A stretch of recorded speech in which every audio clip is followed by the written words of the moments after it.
राम दोस्तों, आज मैं आपको बताऊंगा कुंडली क्या है। दोस्तों, कोई भी ऐसा कर्म नहीं होता जो परिणाम से रहित हो।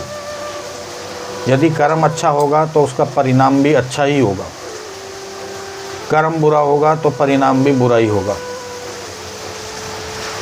यह फल हमेशा कर्म करने वाले को भोगना पड़ता है, जैसा कि आप सब जानते ही हैं।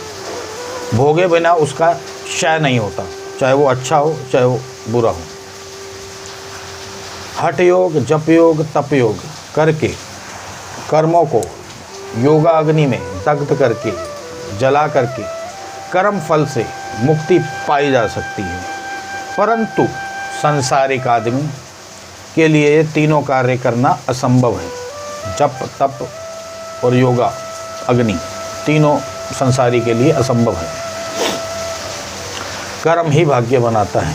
मरने से ऐन पूर्व थोड़े समय पहले मनुष्य कर्मों को, फल को, सभी कर्मों के फल को नहीं भोग पाता।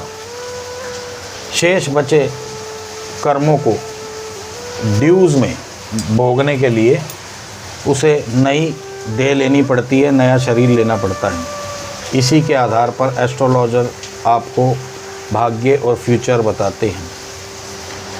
उनको डीओबी देख कर ही वो उस भगवान के नेटवर्क में आ जाते हैं। इस धरती के नेटवर्क से ऊंचा भगवान का नेटवर्क है, वाईफाई है, इंटरनेट है, विंडो है।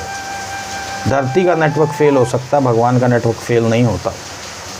वो इसी डीओबी के आधार पर आपको एस्ट्रोलॉजर बताते हैं। परंतु जो भगवान का नेटवर्क है, उसमें जब बच्चा व्यक्ति पैदा होता है तो वो उन्हीं दशाओं में होता है, उन्हीं नक्षत्रांश में होता है, उन्हीं डीओबी के अनुसार होता है, टाइम के अनुसार होता है कि ऑटोमेटिकली उसे वही चीज़ें भुगतनी पड़ती हैं जो पिछले कर्म में जो उसे भोग नहीं पाया हो, जो उसके ड्यूज थे वो उसे फिर इस जन्म में भुगतने पड़ते हैं। इसी का नाम दोस्तों कुंडली है। राम राम।